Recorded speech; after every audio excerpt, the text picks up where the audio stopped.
करा रही थी। ज्ञानी जैल सिंह जी ने लिखा है कि मुझे अपने बेटे से भी बात करनी होती थी तो राष्ट्रपति भवन के लॉन में बात करना होता था। ये तो हश्र था।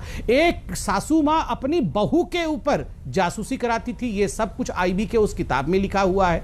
राजस्थान में अभी हाल फिलहाल में ये तो खुद इन्होंने माना है कि हां, अशोक गहलोत जी ने सचिन पायलट और इनके सचिन पायलट के गुट के सारे विधायकों पर जासूसी कराया। सोलंकी जी तो इनके खुद के विधायक थे जिन्होंने कहा कि हां, मेरे फोन और हमारे सारे फोन का बगिंग हो रहा था। लिखित में इन्होंने दिया कि हां, हमारे फोन का हैकिंग हुआ था, हमारे फोन की टेपिंग हो रही थी।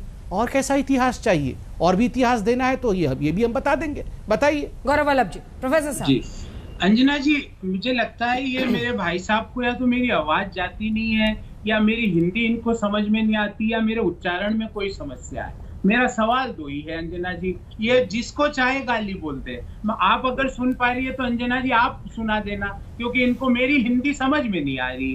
पेगासस स्पाईवेयर हथियार सरकार ने खरीदा या नहीं?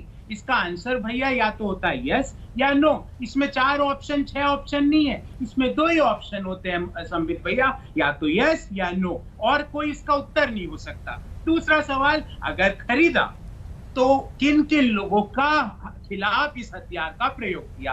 अंजना जी, इनको क्यों आप मेरी हिंदी नहीं समझ पा रही है? ये हिंदी भी नहीं समझते हैं। आपको मैं इंग्लिश में बोल दूं, सवाल का डॉक्टर संबित पात्रा वो जवाब मांग रहे हैं, और यही सवाल का जवाब विपक्ष संसद में भी मांग रहा है। पेगासस स्पाईवेयर आपने खरीदा, हाँ या ना? किनके खिलाफ इस्तेमाल किया? चलिए मैं इसका जवाब देता हूं। मैं कह रहा हूं खरीदा नहीं खरीदा, इसका जवाब आज तक के डिबेट में होगा। प्रवक्ता देंगे या संसद में खड़े होकर मंत्री देंगे?